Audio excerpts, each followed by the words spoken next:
Attention! Prepare yourself for a deep journey into one of the most macabre and disturbing cases in the history of rural Appalachia. Before we begin, I ask that you write in the comments below where you are listening from and what time it is at this exact moment. In the autumn of 1947, a farmhand named Thomas Garrett disappeared from his employer's property in Harlan County, Kentucky. The disappearance itself would have been unremarkable, another drifter moving on without notice, except for what was found 3 weeks later in the barn where he had been living. Carved into the wooden support beam above his cot, in letters so precise they seemed mechanical, were the words, "Pain is the only prayer God answers." The farm belonged to Vernon and Martha Holcomb, a couple in their late 50s who had worked the same 200 acres for nearly 3 decades. According to county records, they reported Garrett's absence to the sheriff on October 9, 1947, exactly 14 days after they claimed to have last seen him. When asked why they had waited so long, Vernon Holcomb stated simply that hired men came and went, and it was not unusual for someone to leave without collecting final wages. Sheriff Clayton Morris noted in his report that the Holcombs seemed unusually calm about the situation. Martha Holcomb offered him coffee and spoke about the weather, about how the frost had come early that year. Vernon stood at the window throughout the interview, his back to the room, looking out toward the tree line where the property met the Daniel Boone National Forest. The sheriff wrote, "Subject appeared distracted, but not concerned. No indication of foul play suspected at this time." What Sheriff Morris did not know, because the Holcombs did not mention it, was that Thomas Garrett was the 7th man to work their farm in the past 4 years. Each had stayed between 2 and 5 months. Each had left without notice. None had been reported missing by anyone who knew them, because none of them had anyone who knew them well enough to notice they were gone. The barn where Garrett had slept was a structure built in 1892, according to the deed records. It leaned slightly to the east, and the roof had been patched so many times with mismatched materials that it resembled a quilt more than proper shelter. Inside, the air smelled of old hay and something else, something the sheriff could not quite identify when he inspected the space. He described it in his notes as a medical smell, like iodine or carbolic acid, but old, lingering. Garrett's few belongings remained untouched. A canvas bag containing 2 changes of clothes, a Bible with margins filled with cramped handwriting, a pocket watch that had stopped at 3:27, and a leather journal. The journal was mostly empty. Only the first 3 pages contained any writing, and even then the entries were sparse, almost reluctant. The first entry, dated August 2, 1947, read, "Took position with Holcomb Farm. Good people. Say prayers before every meal. Mrs. Holcomb cooks well enough. Work is hard but fair." The second entry, dated August 19th, read, "Something not right about the cellar. They keep it locked. Vernon says it's just food storage, but I heard sounds coming from down there last night, like someone crying but trying not to." The third and final entry, dated September 4th, had only 1 line. "They asked me to come to a meeting tonight, in the woods, past the ridge. They say it's about getting closer to God." There were no further entries.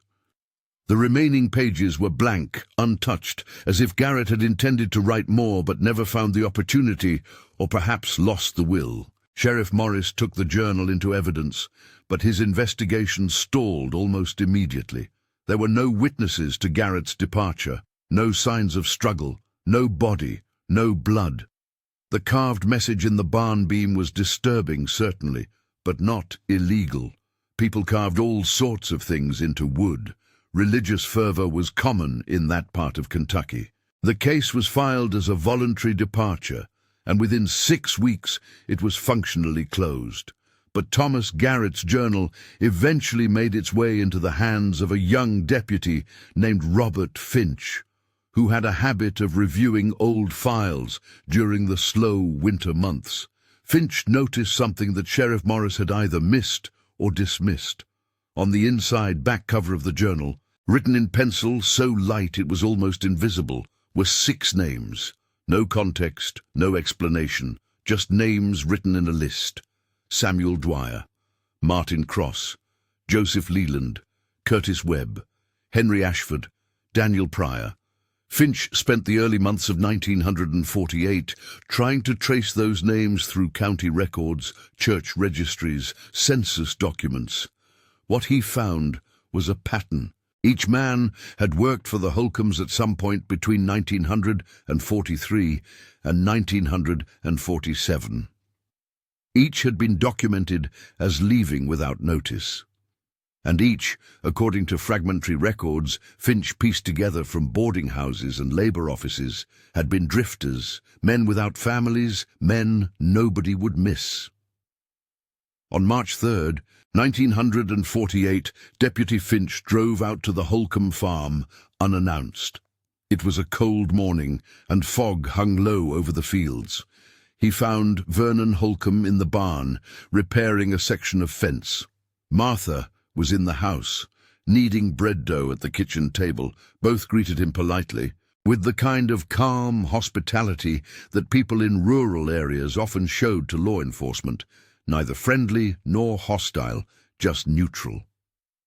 Finch asked about the men on the list. Vernon said he remembered some of them, that they had been decent workers but restless, always talking about moving on to better opportunities. Martha nodded along, her hands never stopping their rhythmic work in the dough. Finch noted later that her knuckles were scarred, thick white lines across the backs of both hands, the kind of scars that came from repeated injury over time. When Finch asked if he could see the cellar, Vernon hesitated for only a moment before agreeing. He led the deputy to a wooden door set into the ground near the back of the house, secured with a heavy padlock. Vernon produced a key from his pocket and unlocked it, pulling the door open to reveal stone steps descending into darkness. The cellar was unremarkable. Shelves lined the walls, holding jars of preserved vegetables, sacks of potatoes, hanging herbs. The floor was hard-packed earth.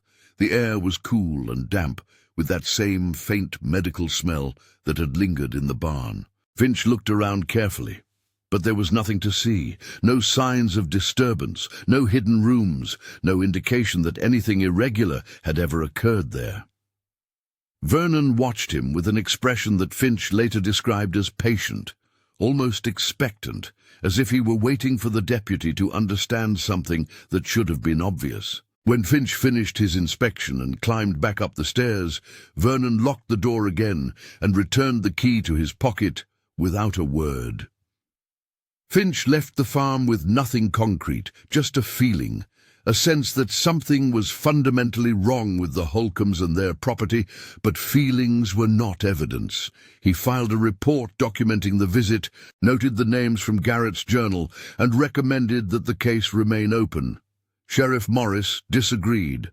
The file was officially closed on March 20th, 1948. What nobody knew at the time was that the Holcombs were not acting alone. They were part of something much older, much more organized, a network that had existed in the mountains of eastern Kentucky for more than 60 years. It had no official name, no written doctrine, no church building or registered congregation. It was simply referred to, in the few fragmentary documents that survive, as the Assembly. The Assembly believed in a theology of suffering. They held that God had turned his face away from humanity because humanity had grown soft, had forgotten what it meant to endure, to prove faith through ordeal. According to their teaching, which was passed down orally from member to member, prayer without pain was empty noise, words that never reached heaven.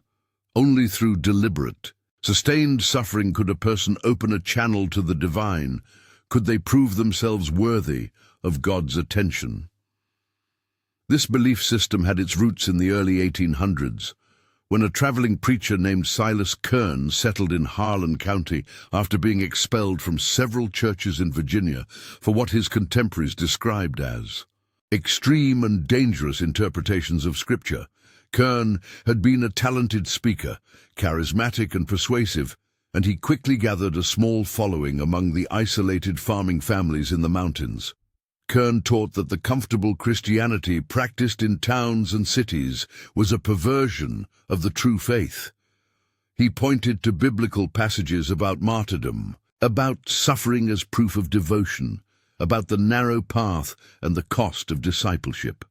But he took these ideas further, arguing that suffering should not be waited for passively, but actively pursued, that believers had an obligation to subject themselves to pain as a form of worship. The exact details of what Kern's original followers practiced are lost to time. What survives are court records from 1832, when Kern was arrested and charged with assault after a member of his group, a woman named Elizabeth Morse, died from infected wounds that she had apparently inflicted on herself under Kern's supervision. Kern was convicted and sentenced to 15 years in prison. He died there in 1837, reportedly from pneumonia, though some accounts suggest he starved himself to death, but his ideas did not die with him. A core group of his followers, perhaps a dozen families, continued to practice his teachings in secret. They met in barns, in clearings deep in the forest, in root cellars and abandoned cabins.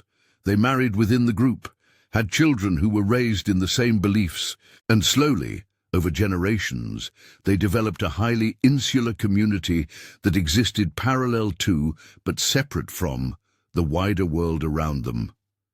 By the 1900s, the Assembly had perhaps 70 to 80 members scattered across 3 counties, Harlan, Leslie, and Perry.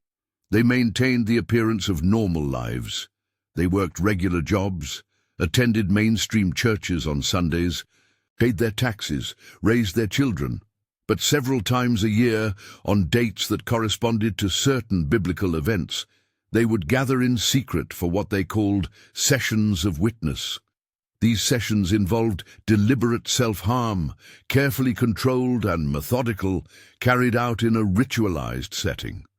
Members would take turns inflicting pain on themselves while others watched and prayed, believing that the suffering of one could benefit the entire group, that it created a kind of spiritual credit that protected them from worldly misfortune. The pain was varied: cuts, burns, prolonged stress positions, anything that produced intense sensation without causing permanent disability or death, because death would end the ability to continue serving God through suffering. But as the years went on, a problem developed. The original members, the ones who had been raised in the Assembly and who fully believed in its theology, were aging. Their children and grandchildren, even when raised in the faith, often lacked the same fervor. Many left, moving to cities, breaking contact with their families. Those who remained were increasingly reluctant to participate in the sessions. The Assembly was slowly dying out, and its leaders knew it. Vernon Holcomb's father, Abraham, had been a central figure in the Assembly since the late 1800s. Vernon himself had been raised in the faith, had participated in his first session at the age of 16 in 1904. He had married Martha Crane, another Assembly member, in 1915. They had tried to have children but could not. By the time they reached their 50s, they were among the most devoted members left, and they felt a growing desperation to keep the faith alive. It was Vernon who proposed the solution. If the Assembly's own children would not sustain it, then perhaps they could bring in outsiders, men who had no families, no connections, men who would not be missed. They could be taught the theology, could be shown the truth, and if they embraced it, they could help carry the Assembly into the next generation. And if they refused, well, there were ways to ensure silence. The plan was presented to the Assembly's leadership in the summer of 1943. There was debate. Some members argued it was too dangerous, that it violated the principle of voluntary devotion. Others pointed out that the Bible itself spoke of compelling people to come in, of spreading the gospel by any means necessary. Eventually, a compromise was reached. The Holcombs would be permitted to recruit, but only men who truly had no one, and only if every effort was made to convert them genuinely before resorting to other measures. Samuel Dwyer was the first. He arrived at the Holcomb farm in May of 1943, a man in his early 30s, gaunt and hollow-eyed, looking for work and a place to sleep. Vernon hired him immediately. For the first month, everything was normal. Dwyer worked the fields, ate meals with the Holcombs, slept in the barn. He was quiet, kept to himself, read his Bible in the evenings. In late June, Vernon invited him to attend a prayer meeting. Dwyer agreed. They drove together in Vernon's truck, traveling deep into the forest along a logging road that had not been used in years. They parked in a clearing and walked the last half-mile on foot, following a path that was barely visible in the underbrush. The meeting took place in a structure that was half cabin, half cave, built into the side of a rocky hill. Inside, oil lamps provided dim light. There were benches arranged in a circle, and perhaps 20 people in attendance, men and women ranging in age from their 20s to their 70s. Everyone was silent when Vernon and Dwyer entered. Vernon introduced Dwyer to the group. He explained that Dwyer was a seeker, that he had shown signs of spiritual hunger, that perhaps God had brought him to the farm for a purpose. Dwyer, according to later accounts pieced together from fragmentary testimonies, seemed nervous but curious. He took a seat on one of the benches. What happened next was described in a letter written years later by a former assembly member who had left the group and moved to Ohio. The letter, discovered in a estate sale in 1962 and eventually obtained by a researcher studying religious extremism in Appalachia, provided the most detailed account of an assembly session that exists. The meeting began with prayer, long and fervent, voices overlapping, speaking in a kind of improvised liturgy about suffering and devotion, about proving faith through endurance. Then one of the members, a man in his 40s, stood and removed his shirt. His back was covered in scars, old and new, a map of pain that had been inflicted and healed and inflicted again over years. He knelt in the center of the circle. Another member, a woman holding a thin leather strap, approached him. She struck him across the back, not with full force, but hard enough to leave a mark. He did not cry out. Instead, he began to pray aloud, his voice steady, almost serene. The woman struck him again, and again. Each blow was followed by a phrase of prayer, a rhythm that was almost musical. This continued for several minutes.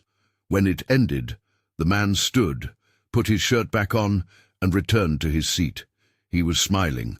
Others in the group murmured words of affirmation, told him his devotion was seen, was valued. Dwyer watched all of this in silence. When the meeting ended and Vernon drove him back to the farm, Dwyer did not speak. He went to the barn, lay down on his cot, and stared at the ceiling until morning.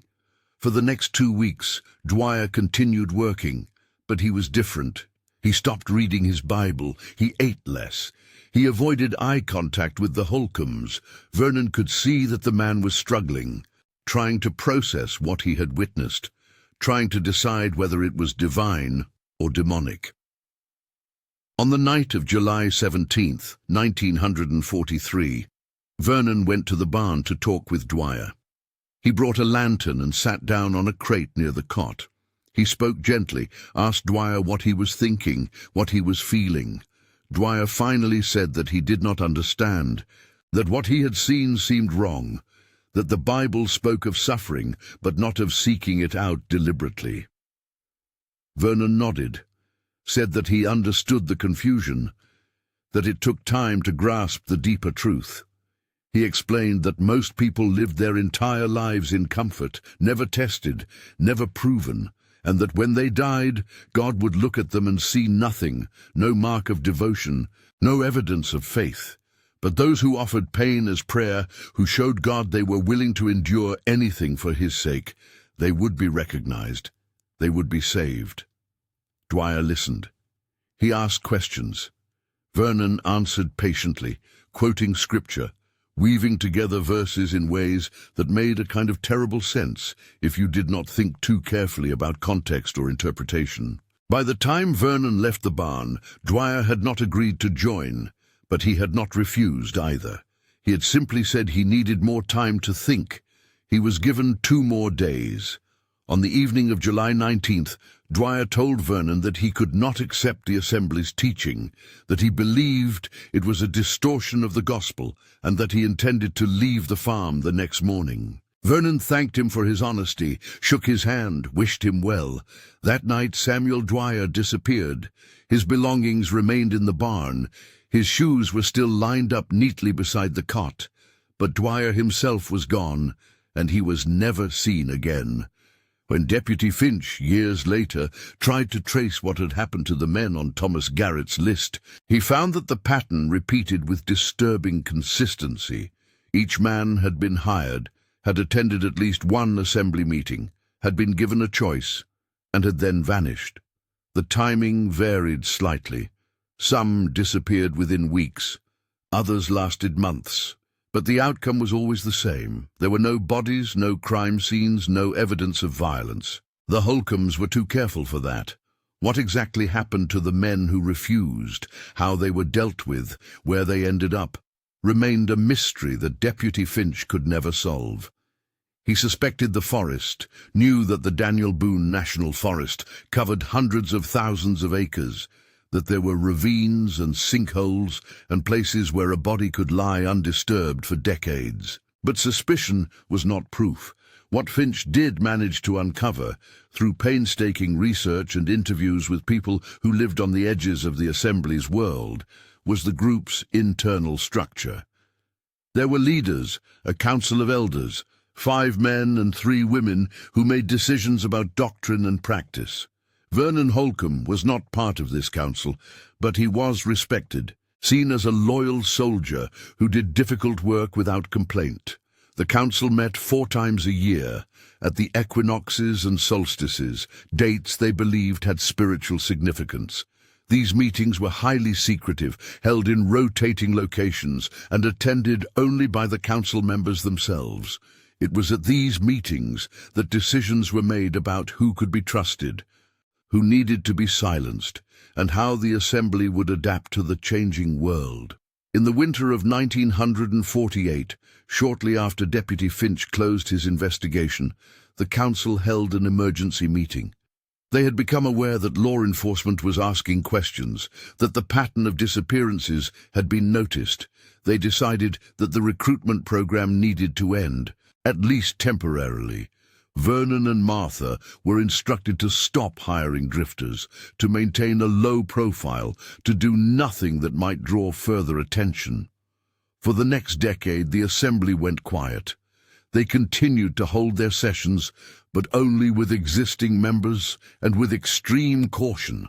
They burned most of their written records, destroyed anything that could link them to the missing men, and spread a quiet message through their network. Trust no one outside the group, speak to no one about the faith, and if anyone asks questions, deny everything. But the Assembly was dying anyway.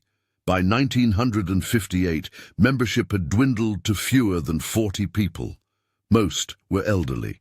The few younger members lacked the conviction of their parents, participated in sessions reluctantly if at all, and privately made plans to leave as soon as circumstances allowed.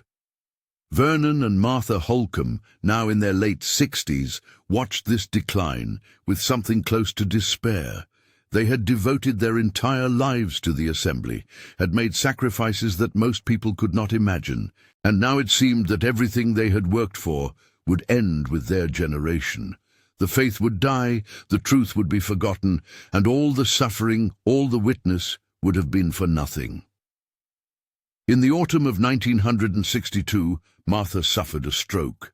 It was mild, but it left her weakened, her left hand nearly useless, her speech slightly slurred. Vernon cared for her as best he could, but the work of the farm became too much for him alone. He hired a local boy, a teenager named Billy Shepherd, to help with chores. Billy was not assembly, knew nothing of the group's beliefs, and Vernon made sure to keep it that way. But Martha's condition worsened over the following year. By the summer of 1963, she was bedridden most days, her mind drifting in and out of lucidity. On her clear days, she would talk about the old times, about the sessions, about the power she had felt when witnessing someone's devotion.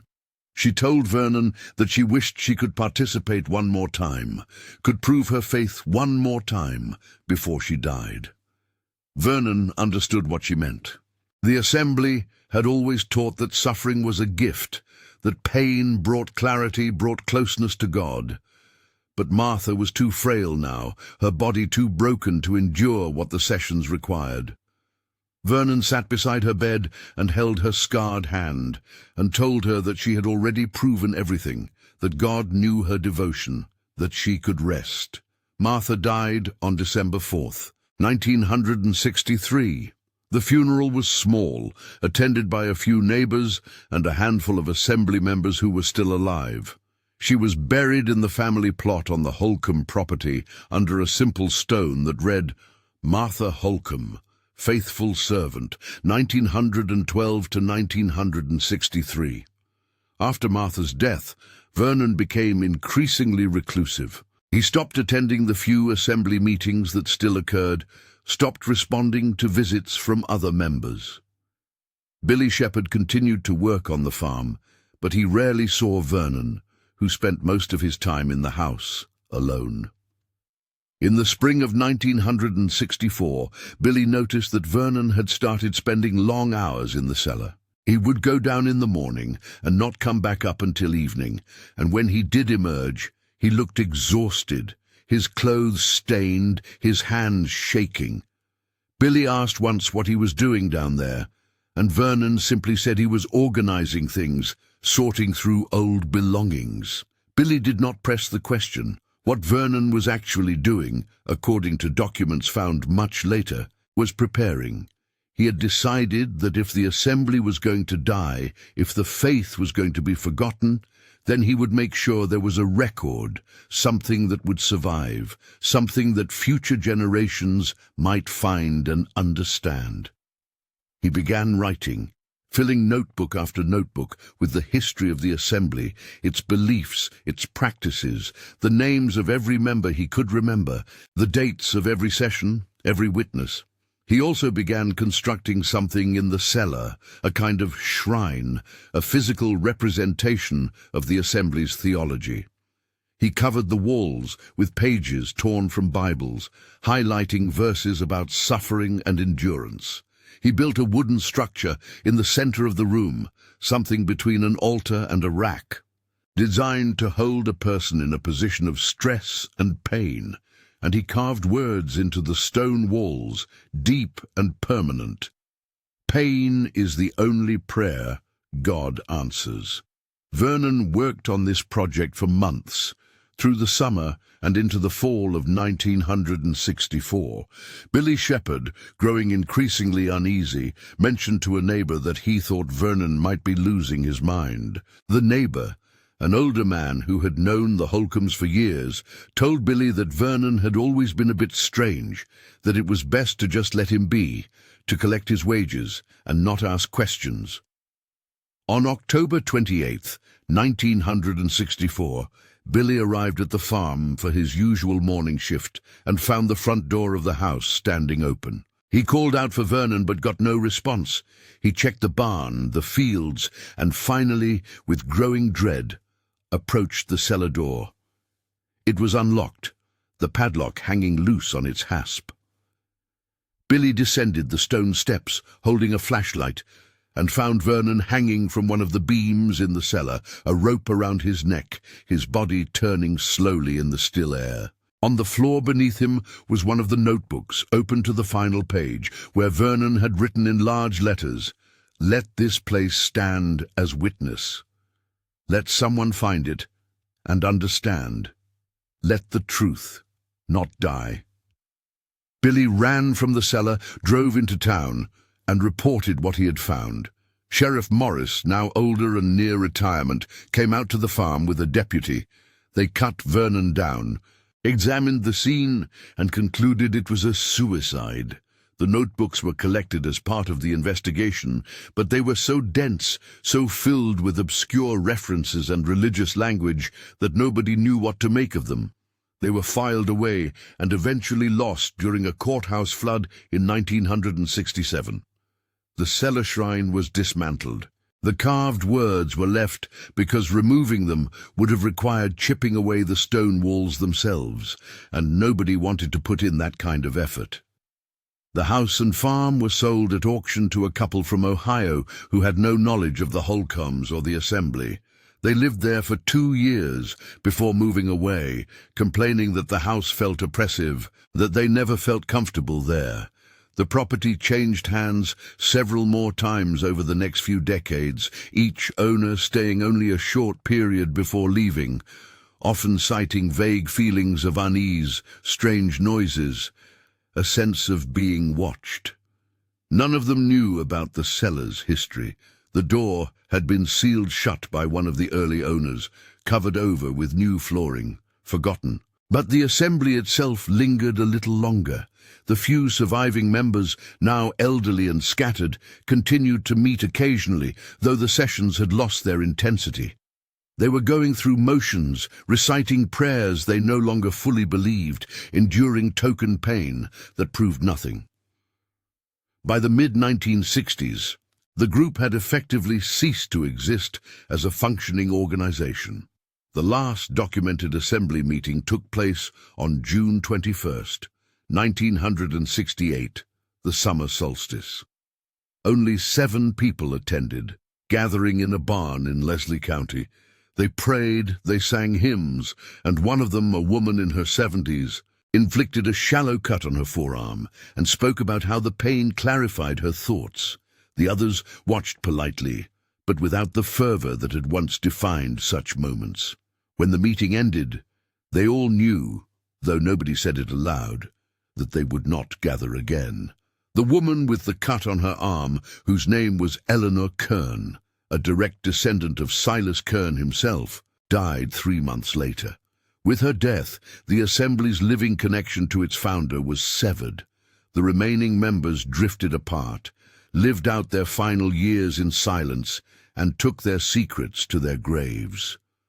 For decades, the story of the Assembly remained hidden, known only through fragments, whispers, half-remembered stories told by old-timers in Harlan County who recalled strange behavior by certain families, disappearances that were never quite explained. But in 1998, a graduate student researching religious movements in Appalachia came across Deputy Finch's old reports in a county archive.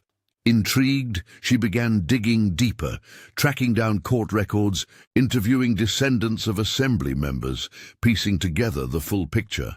What she discovered was a community that had, for more than a century, practiced a form of worship so extreme, so focused on suffering as the only valid expression of faith, that it had eventually consumed itself. The theology had demanded more and more proof, more and more pain, until the members could not sustain it, until their bodies and minds broke under the weight of their own devotion. The graduate student published her findings in a small academic journal in 2001. The article, titled "Pain as Prayer, The Assembly of Harlan County and the Theology of Suffering," received little attention outside specialist circles. Most people who read it dismissed the Assembly as an aberration, a cautionary tale about what happens when religion becomes untethered from reason and compassion. But for those who lived in the areas where the Assembly had operated, the story resonated differently. They had always known on some level that something had been wrong with certain families, that there had been secrets kept in cellars and barns and forest clearings. Now they had a name for it, a framework to understand the strange scars, the disappearances, the sense of unease that lingered around certain properties. The Holcomb farm, by the time the article was published, had been abandoned for years. The house had partially collapsed, the barn had fallen in on itself, and the land had reverted to forest. Local teenagers sometimes ventured onto the property on dares, but they never stayed long. They reported feeling watched, hearing sounds that had no source, finding objects arranged in patterns that suggested deliberate placement, though no one lived there anymore. In 2007, a group of amateur historians and paranormal investigators obtained permission to explore the property. They brought cameras, recording equipment, and a determination to document whatever remained of the assembly's legacy. What they found was less dramatic than they had hoped. The house was too deteriorated to enter safely. The barn was a pile of rotting wood. But they did locate the cellar. The door had been sealed, but time and decay had loosened the boards. They pried it open and descended with flashlights. The shrine Vernon had built was still there, though much of it had rotted or collapsed. The carved words on the walls were still legible. "Pain is the only prayer God answers." They took photographs, collected a few artifacts, fragments of the notebooks that had somehow survived in the dry air of the cellar, pages brittle and foxed, but still readable. One of the pages contained a list of names, not the drifters, but assembly members, 63 names spanning 5 generations. Another page described in clinical detail the process of a session, the preparation, the prayers, the methodical infliction of pain, the careful monitoring to ensure the subject remained conscious and aware. The group published their findings on a website dedicated to obscure religious history. The story spread slowly through certain corners of the internet, discussed on forums, analyzed in podcasts, dissected by people fascinated by the darker aspects of human belief. But for most of the world, the assembly remained unknown. Just another forgotten sect that had briefly existed and then disappeared, leaving behind only ruins and questions. The truth is that the assembly was not unique. Throughout history, in isolated communities all over the world, groups have formed around similar ideas. The belief that suffering is sacred, that pain brings enlightenment, that God only notices those who prove their devotion through endurance. Most of these groups collapse within a generation or two, destroyed by their own extremism or exposed by authorities. A few linger longer, adapting, hiding, surviving in the gaps between scrutiny and memory. The Assembly's particular version of this theology, its insistence that pain was not just acceptable, but required, not just endured, but actively sought, marked it as especially extreme, and its willingness to recruit outsiders, to bring in men who had no context for the beliefs, no preparation, no choice, crossed a line that even other extremist groups would not cross. What happened to Samuel Dwyer, Martin Cross, Joseph Leland, Curtis Webb, Henry Ashford, Daniel Pryor, and Thomas Garrett remains unknown. Their names appear on no death certificates, no grave markers, no memorial plaques. They simply ceased to exist in the world of records and documentation, as if they had never been. It is likely, though not certain, that they were killed when they refused to join the assembly, that Vernon Holcomb and perhaps others disposed of their bodies in locations that would never be found. The forest is vast, the mountains are full of hidden places, and more than 70 years have passed. Even if someone knew exactly where to look, there would be nothing left to find. But their names survive, written in Thomas Garrett's journal, carved into Vernon Holcomb's notebooks, preserved now in archives and databases. And in that survival, there is a kind of testament, a reminder that they existed, that they mattered, that their disappearance was not just a tragedy, but a crime that was never answered. The Holcomb property remains abandoned. No one has attempted to develop it or reclaim it. It sits at the edge of the national forest, slowly being reclaimed by trees and undergrowth, the ruins sinking into the earth. The cellar is still there, though the entrance has collapsed again and would be difficult to locate without knowing exactly where to look. On certain nights, When the wind moves through the trees in a particular way, locals say you can hear something that sounds almost like singing, a rhythm of voices rising and falling, though there is no one there. They say it is just the wind, just the way sound carries in the mountains. But they do not linger near the property after dark, and they do not let their children wander that far into the woods. The assembly is gone. Its members are dead. Its buildings are ruins. Its theology is a footnote in obscure academic papers. But the idea behind it, the belief that suffering has value, that pain can be a form of prayer, that God requires proof of devotion through endurance, that idea is not gone. It resurfaces in different forms, in different places, in the minds of people who believe that comfort is weakness and agony is virtue.